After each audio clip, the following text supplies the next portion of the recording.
I've been a Sonic fan since I was a kid in the late 90s, with my earliest memories of the franchise being of Sonic CD. And looking back, I can see why it made an impact. That boss music was terrifying. But honestly, the most impactful Sonic game for me back in the day was Sonic Adventure. I was a little late to the party getting my Dreamcast in 2001 when the game was released in '98, but man was it worth the wait.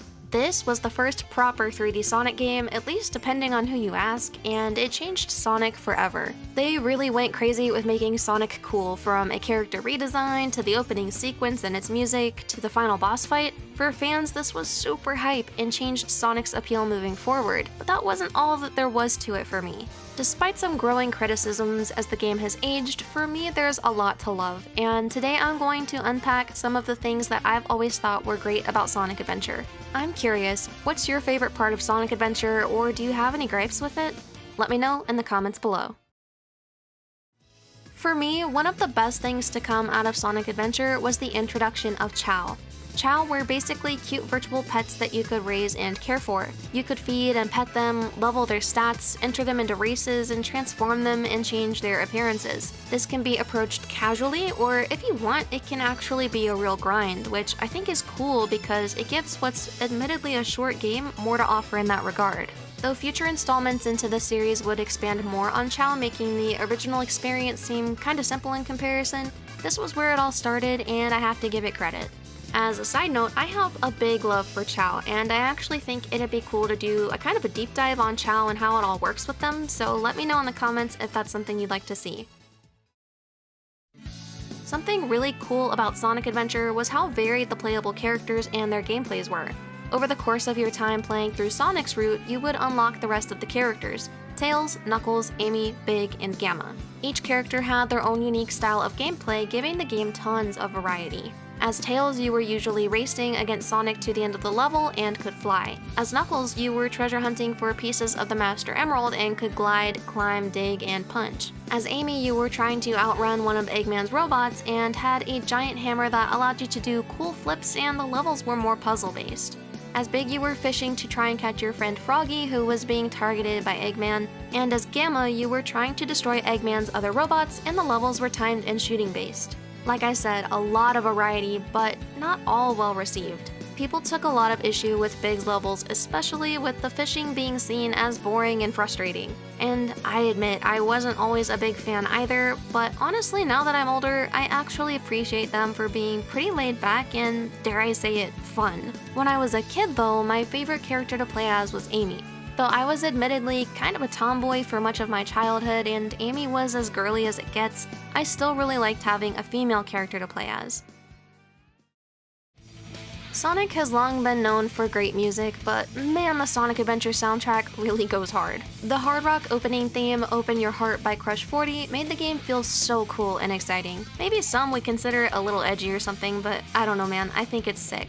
As far as the rest, there's not a single track that I don't like, but where things get really good for me is the character songs. Each character in the game gets their own dedicated song, and Gamma's theme, which I'll be playing in the next section because I can, is a synth jazz kind of song and is especially amazing. It's melancholy, which is very fitting given his storyline, but despite that is one of the biggest bangers I've heard in either Sonic Adventure or its sequel, which is also notable for having lots of great music. Speaking of Gamma, Gamma was a robot created by Eggman to aid in his villainous activities and whatnot, but he's not like your typical machine. After witnessing his robot sibling being destroyed and taken apart, and being questioned by Amy, who was being held prisoner, Gamma started to develop kind of a conscience. He rebels against Eggman and makes it his mission to destroy the rest of his siblings and release the animals that were trapped inside, which he accomplishes, but in the end realizes he has to also destroy himself to complete the mission. So in the end, he self-destructs, freeing the bird trapped inside him, who is then reunited with his family. This was not the kind of ending we were used to in Sonic. It was bittersweet, and it really made an impact on me. I've always been the type to actually enjoy a sad story and a good cry in a weird way, so as far as stories go in this game, this was the one I think I enjoyed the most. I also find myself really enjoying storylines where an emotionless and inhuman being develops what we would consider very human emotions and thoughts. It's one of my all-time favorite character tropes because it's really heartwarming in a sense, and also adds dimension and character growth that are very compelling. Gamma is one of two characters that, to me, added a lot of heart and emotional depth to the game, the other being Chaos is one of the antagonists of the story alongside Eggman, but as we come to learn, he's a sympathetic one. He was the first guardian of the Chaos Emeralds and protected the Chao thousands of years prior to the story of Sonic Adventure. And he was a very gentle, sort of godlike entity with a warm heart. But there was a deadly attack on the Chao by the Knuckles clan, and Chaos became consumed with a rage that lasted thousands of years even after being sealed away in the Master Emerald. Like Gamma's story, this one had a depth to it that really appealed to me. To lose something you worked hard to protect and to become so overcome with grief that it turns into rage.